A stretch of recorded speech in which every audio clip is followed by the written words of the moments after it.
Il existe une industrie à plusieurs milliards qui compte sur une chose, que vous arrosiez mal votre potager. Chaque été, vous sortez le tuyau, vous ouvrez l'arroseur et vous versez des centaines d'euros sur vos légumes. La moitié de cette eau s'évapore sans même atteindre les racines. À Lancaster, ils utilisent de la laine de mouton en l'enfouissant directement dans la terre autour des racines des plantes. La laine retient jusqu'à 20 fois son propre poids en eau et libère l'humidité pendant des semaines. Leurs potagers ne flétrissent pas en août, même à 32 degrés Celsius. L'Université du Vermont a mené des essais contrôlés et confirmé la supériorité des granulés de laine face aux engrais commerciaux. Des tomates cultivées dans un sol enrichi en laine ont survécu 14 jours sans arrosage, contre 5 jours dans un sol ordinaire. Aujourd'hui, nous allons décortiquer le système complet en 6 couches, avec notamment un pot en argile à 5 euros plus ancien que l'Empire romain. L'Agence américaine de protection de l'environnement affirme que jusqu'à 50% de l'eau domestique peut être perdue à cause du vent, de l'évaporation et du ruissellement. Un système d'arrosage automatique mal réglé peut gaspiller jusqu'à 95 000 litres par an. Ce n'est pas un défaut du système. C'est un système qui fonctionne comme prévu, parce qu'un produit qui supprimerait pour toujours votre besoin d'acheter de l'eau serait une très mauvaise affaire. L'industrie de l'arrosage résidentiel a explosé avec le boom pavillonnaire d'après-guerre, dans les années 1950. Les lotissements, les pelouses et les arroseurs oscillants sont devenus des symboles du rêve américain. Une famille américaine moyenne dépense aujourd'hui plus de 1 000 $ par an en eau. Ce chiffre a augmenté de 24% en 5 ans. La communauté de Lancaster est la plus ancienne implantation amish encore active en Amérique du Nord. Fondée en 1760, les familles de cette région faisaient ce qu'elles avaient toujours fait, créer un sol si profond et si vivant que la terre elle-même devenait un réservoir. Nous nous sommes retrouvés dans l'un de ces potagers par un après-midi à plus de 32 degrés Celsius. La terre sous le paillage était sombre, fraîche et humide, alors que le chemin, à moins d'1 mètre, était craquelé et pâle. La femme qui entretenait ce potager n'avait pas arrosé depuis 9 jours. Quand nous avons compris la science derrière ce fonctionnement, cela a changé notre façon de voir chaque tuyau d'arrosage et chaque facture d'eau. L'histoire de la manière dont la science a finalement prouvé ce que les Amish savaient, par observation, commence dans un endroit inattendu. Le docteur Terence Bradshaw a consacré une grande partie de sa carrière à l'Université du Vermont à étudier les pommes et les raisins. Depuis 2016, il entendait la même plainte chez les éleveurs de moutons de tout l'État. Le prix de la laine brute avait tellement chuté que la tonte coûtait plus cher que la toison elle-même. Certains éleveurs brûlaient littéralement leur laine. Au même moment, les maraîchers du Vermont dépensaient des milliers de dollars en engrais organiques importés. Bradshaw a vu 2 problèmes posés l'un à côté de l'autre et a posé une question à laquelle personne n'avait pensé. Et si le déchet d'un agriculteur était exactement ce dont un autre avait besoin? En 2020, il a reçu une subvention fédérale du programme Northeast SAR, projet ONE20-358. Avec sa partenaire Kimberly Hagen, il a mis en place des essais contrôlés dans 2 fermes expérimentales du Vermont. Ils ont planté des tomates et des épinards dans 3 conditions différentes. Un groupe a reçu l'engrais organique commercial standard, sur lequel comptent la plupart des producteurs du Nord-Est. Le deuxième groupe a reçu des granulés de laine avec le même taux d'azote. Le troisième groupe n'a reçu aucun engrais. Les résultats ont été publiés dans la revue Agronomie en mai 2022, et ils étaient sans ambiguïté. Les granulés de laine ont fait jeu égal avec l'engrais commercial dans tous les domaines importants. Rendement des tomates, rendement des épinards, santé des plants, qualité des fruits. Aucune différence significative entre les 2 groupes fertilisés. Comparé au groupe témoin sans engrais, les tomates traitées avec de la laine étaient 58 à 69% plus grosses. Ce n'était pas une petite amélioration, mais une amélioration spectaculaire obtenue à partir d'un déchet que les éleveurs jetaient. Mais les données de rendement ne représentaient que la moitié de la découverte. Les données sur l'humidité du sol racontaient une histoire complètement différente. La laine est une fibre de kératine dont la structure ne ressemble à presque rien d'autre dans la nature. Sa surface extérieure contient de la lanoline et des composés cireux qui repoussent l'eau, tandis que son cœur est constitué de protéines riches en soufre qui attirent et absorbent l'humidité au niveau moléculaire. Le résultat est une fibre capable de retenir 20 à 30 fois son propre poids en eau. Un demi-kilo de laine brute, enfoui dans la terre d'un potager, peut absorber et stocker environ 8 à 15 litres d'eau. Cette eau ne reste pas comme une flaque. Elle est piégée dans la structure fibreuse au niveau moléculaire, puis relâchée lentement pendant plusieurs jours directement dans la zone racinaire. À mesure que le sol autour sèche, la laine devient une batterie à eau. Elle se recharge quand il pleut et se décharge quand le soleil revient. L'étude de flétrissement de la Pygora Breeders Association a testé ce qui se passe quand on arrête complètement d'arroser. Les plants dans une terre de jardin standard ont commencé à flétrir dès le premier jour et sont morts vers le 5e ou 6e jour. Les plants dans un sol enrichi avec des granulés de laine n'ont montré de stress qu'au 7e ou 8e jour et ne sont morts qu'au 14e jour. La laine a doublé la fenêtre de survie, non pas en ajoutant plus d'eau, mais en refusant de la laisser partir. Réfléchissez à ce chiffre une seconde. 14 jours contre 5 jours, c'est la différence entre un potager qui s'effondre dès la première semaine sans arrosage et un potager qui tient pendant 2 semaines de vacances en plein été. En se décomposant lentement sur 6 à 12 mois, la laine libère de l'azote, du potassium, du phosphore et du soufre directement dans le sol. La laine contient environ 9 à 14% d'azote, ce qui est plus que la plupart des composts de jardin. Le fumier de poule, considéré par beaucoup de producteurs comme une excellente source d'azote, en apporte environ 4,5%. La laine en contient presque 3 fois plus. Vous ne stockez pas seulement de l'eau, vous nourrissez vos plantes en même temps. Ce réservoir fournit aussi un engrais à libération lente pendant 2 saisons complètes de culture. Cette découverte ne s'est pas limitée aux universités américaines. De l'autre côté de l'Atlantique, dans l'Oxfordshire, en Angleterre, un jeune agriculteur nommé Eddie Mordu a fondé Traditional Garden Growers en s'inspirant des souvenirs de ses grands-parents. Ils avaient utilisé de la laine brute de mouton dans le jardin familial pendant des décennies en l'enroulant autour des plantes et en la mélangeant à la terre. Quand Eddie a étudié l'agriculture à l'université Harper Adams, il a compris que ce que ses grands-parents faisaient par instinct était soutenu par une vraie science. Il a développé un produit appelé Wooltilizer, de la laine compressée en granulés, puis a commencé à en fournir à des fabricants locaux, notamment à l'université d'Oxford. L'université de Reading a mené des tests indépendants et confirmé que les granulés de laine améliorent la structure du sol, la disponibilité des nutriments, la rétention d'eau et l'activité microbienne. Le professeur Tom Seymour, pédologue qui a dirigé l'essai de Reading, a déclaré que les résultats sur la santé du sol et sa capacité à retenir l'eau étaient les bénéfices les plus intéressants. Les grands-parents d'Eddie avaient eu raison, tout comme les familles Amish du comté de Lancaster. Il existe un troisième avantage dont presque personne ne parle. La laine repousse les limaces, car les minuscules écailles irrégulières des fibres de laine créent une surface que les limaces refusent de traverser. Les jardiniers britanniques, qui utilisent un paillage de laine autour des laitues, des fraisiers et des hostas, rapportent une forte réduction des dégâts causés par les limaces. Une étude contrôlée a montré qu'un textile de laine éliminait presque totalement la croissance des mauvaises herbes et augmentait le rendement des fraisiers par rapport à des parcelles traitées aux herbicides. Le même matériau qui retient l'eau et nourrit le sol construit aussi un mur que les limaces n'arrivent pas à franchir. 3 fonctions, un seul matériau. Voici exactement comment l'utiliser dans votre potager. Si vous pouvez trouver de la laine brute de rebut auprès d'un éleveur local, et dans beaucoup de zones rurales on peut l'obtenir pour presque rien, voire gratuitement, déchirez-la en touffes lâches de la taille de votre poing. Quand vous repiquez des jeunes plants, au printemps, creusez un trou quelques centimètres plus profond que d'habitude. Tassez au fond une couche de laine lâche d'environ 5 cm d'épaisseur. Placez le plant par-dessus, recouvrez de terre, puis étalez une autre fine couche de laine autour de la base comme paillage de surface sur 2 à 5 cm. Pour les planches déjà en place, glissez la laine dans les 8 à 10 premiers centimètres de terre entre les plants. Si vous n'avez pas accès à de la laine brute, des granulés de laine sont vendus en ligne et dans certaines jardineries. La dose recommandée est d'environ une demi-tasse par 4 litres de terre en pot ou 500 grammes pour environ 1 mètre carré de planches de culture. Éparpillez les granulés autour de la base de chaque plante et arrosez légèrement. Ils vont gonfler pour former un tapis feutré qui retient l'humidité et repousse les limaces, tout en libérant lentement de l'azote pendant les 6 à 12 mois suivants. Nous avons commencé à utiliser de la laine brute d'une ferme voisine il y a 3 saisons. Dès le premier été, nos bacs surélevés gardaient l'humidité nettement plus longtemps entre 2 arrosages. À la 2e saison, nous avons réduit la fréquence d'arrosage de presque moitié. Au début de la 3e saison, la laine était encore partiellement intacte, retenant toujours l'humidité et libérant encore lentement de l'azote dans la zone racinaire. Le coût total était de 12 $ le sac de laine de rebut, que l'éleveur était heureux de vendre.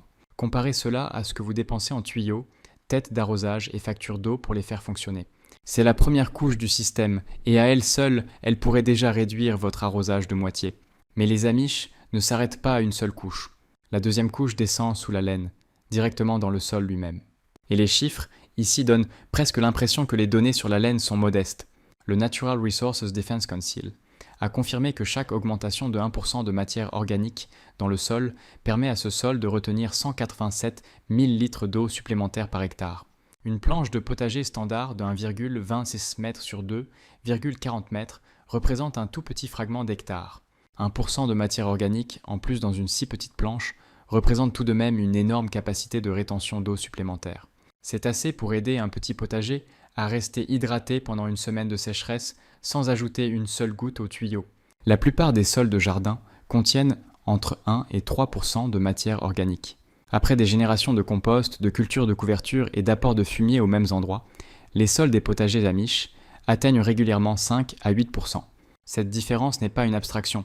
C'est la différence entre une terre qui sèche en 2 jours et un sol qui garde l'humidité pendant des semaines. Chaque printemps, les familles amish étalent 5 à 10 cm de compost mélangé à du fumier de cheval ou de vache sur leurs planches de culture, puis l'incorporent dans les 15 à 20 premiers centimètres. Chaque automne après la récolte, elles sèment des couverts végétaux, seigle, trèfle, vesses. Ces plantes poussent tout l'automne et jusqu'au début du printemps, et leur système racinaire crée sous terre des milliers de minuscules canaux capillaires qui attirent de l'eau plus profondément et la répartissent plus uniformément dans la zone racinaire. Quand ces cultures de couverture sont coupées et incorporées avant les plantations de printemps, elles ajoutent encore plus de matière organique. Des études sur les communautés microbiennes qui se nourrissent de compost ont montré que les organismes bénéfiques produisent des cols polysaccharidiques qui lient les particules du sol en agrégats stables. Cela augmente l'espace poreux disponible pour stocker l'eau jusqu'à 30%. Le compost n'ajoute pas seulement des nutriments. Il réorganise l'architecture physique du sol à l'échelle microscopique pour piéger plus d'eau dans chaque centimètre cube. Ce n'est pas une solution d'une seule année. C'est un investissement cumulatif qui s'améliore chaque année. La première année, vous remarquez très peu de choses. La deuxième année, la terre commence à foncer et à se tenir différemment dans la main. La troisième année, vous travaillez avec une matière fondamentalement différente de celle du départ. Maintenant, combinez ce sol vivant avec la troisième couche du système et vous obtenez quelque chose qui frôle l'autosuffisance. C'est là que le jardinage cesse de ressembler à du jardinage et commence à ressembler à l'ingénierie d'une éponge vivante sous vos pieds. Hugelkultur est un mot allemand qui signifie culture en but. Les Amish, comme les communautés agricoles allemandes et d'Europe de l'Est, pratiquent cette méthode depuis des siècles. Le concept est d'une simplicité trompeuse. Creusez une tranchée de 30 à 45 cm de profondeur et remplissez le fond avec des bûches et de grosses branches de bois dur, comme du chêne, de l'érable ou du pommier. Évitez le noyer noir, qui produit des toxines nocives pour la plupart des plantes potagères, et le cèdre, qui tue les champignons bénéfiques du sol. Placez par-dessus le bois des branches plus petites, de la paille, du compost et du fumier bien vieilli. Terminez avec 15 à 20 cm de terre végétale. À mesure que le bois enterré se décompose lentement au fil des années, sa porosité augmente et il devient semblable à une éponge. Un pied cube de bois dur partiellement décomposé peut retenir 5 à 10 fois son poids en eau. L'Oklahoma State University a publié une étude confirmant que les buttes de hugelkultur fonctionnent comme des jardins de pluie surélevés. Ces planches s'améliorent chaque année pendant 5 à 7 ans à mesure que le bois se transforme en humus riche. Les jardiniers qui les construisent assez hautes, autour de 60 à 90 cm, rapportent ne plus avoir besoin d'irrigation supplémentaire après la deuxième année. Une note importante pour la première saison, le bois frais peut temporairement prélever de l'azote dans le sol quand les microbes commencent la décomposition. Ajoutez donc du compost et du fumier directement sur le bois avant de mettre la terre végétale. Nous avons construit 2 planches de hugelkultur il y a 3 saisons, avec des branches de chêne et d'érable, après l'abattage d'arbres chez un voisin. Dès la deuxième année, nous arrosions ces planches environ une fois tous les 10 à 12 jours, alors que nos bacs surélevés classiques demandaient de l'eau tous les 3 jours. La 4e couche du système Amish est la plus simple, et c'est celle que la plupart des jardiniers modernes ignorent complètement. Ne laissez jamais le sol exposé au ciel. Un potager avec de la terre nue, entre les rangs, est un potager qui perd son eau. Le soleil et le vent sont les 2 plus grands voleurs d'humidité du sol, et la terre nue leur donne un accès total. Les recherches confirment que les planches sans paillage perdent 2 à 3 fois plus d'eau par évaporation que celles couvertes, même avec seulement 10 cm de paillage organique. Les Amish ne laissent jamais le sol nu. Ils plantent dense avec la méthode des 3 sœurs, où le maïs sert de support aux haricots grimpants. Les haricots fixent l'azote pour les 3 plantes, et la courge étale ses grandes feuilles au sol comme une couverture vivante. Entre les autres rangs de cultures, ils sèment du trèfle bas comme paillage vivant. On ajoute par-dessus 10 à 15 cm de paille, ce qui crée une double barrière contre l'évaporation que certains jardiniers disent capable de réduire l'arrosage des 2/3. La 5e couche du système concerne l'endroit d'où les Amish tirent leur eau dès le départ. Et le calcul ici vous fera vous demander pourquoi quelqu'un qui a un toit et une gouttière paie encore le plein tarif pour arroser son potager. La plupart des foyers Amish utilisent des gouttières sur chaque toit, granges et abris à animaux pour récupérer chaque goutte de pluie dans des barils, des citernes ou des réservoirs enterrés. Certaines familles ont des systèmes de collecte capables de stocker plusieurs milliers de litres alimentés uniquement par la pluie, sans aucun raccordement municipal. Depuis ces réservoirs, un réseau de simples tuyaux transporte l'eau uniquement par gravité. Pas de pompe électrique, pas de système sous pression, pas de pièces mobiles qui peuvent tomber en panne. Les potagers proches de la maison reçoivent l'eau d'un robinet relié à un baril placé quelques mètres au-dessus du niveau du jardin, ce qui fournit un filet lent et doux qui s'infiltre directement dans le sol. Certaines familles pratiquent même la réutilisation des eaux grises, en redirigeant l'eau du lavage des légumes ou de la toilette vers leurs planches de culture. Le calcul de la récupération d'eau de pluie est impressionnant. Un toit de 90 mètres carrés, plus petit que celui de beaucoup de garages, récupère plus de 2200 litres avec seulement 2,5 cm de pluie. La Pennsylvanie reçoit environ 1070 mm de pluie par an. Cela signifie qu'un toit modeste fournit plus de 95 000 litres d'eau gratuite par an. Un potager familial bien entretenu utilise environ 19 000 à 30 000 litres par saison. Un toit, quelques barils, et vous avez plus d'eau gratuite que votre potager ne peut en utiliser. Les Amish avaient assez compris cela il y a des siècles. Le reste d'entre nous a payé des compagnies d'eau pour pomper de l'eau potable traitée jusqu'à nos plants de courgettes. Voici maintenant la 6e et dernière couche du système, celle que nous vous avions promise au tout début. C'est une technique vieille de plus de 2000 ans, qui coûte environ 5 € à fabriquer, et qui pourrait être le changement le plus satisfaisant de votre saison de jardinage. Cela s'appelle l'irrigation par Hoya. Une Hoya est un pot en argile non émaillé, en forme de cruche arrondie avec un col étroit. Vous l'enterrez dans votre planche de culture jusqu'au col, vous la remplissez d'eau et vous mettez un couvercle dessus pour éviter l'évaporation. L'argile poreuse laisse l'eau suinter lentement à travers les parois vers le sol environnant, grâce à un processus appelé tension d'humidité du sol. Quand la terre autour du pot est sèche, l'eau est attirée à travers les parois d'argile. Quand la terre reste saturée, le flux s'arrête automatiquement. Les racines des plantes poussent vers les Hoyas et finissent par s'enrouler autour de l'extérieur, recevant l'eau exactement quand elles en ont besoin et seulement la quantité nécessaire.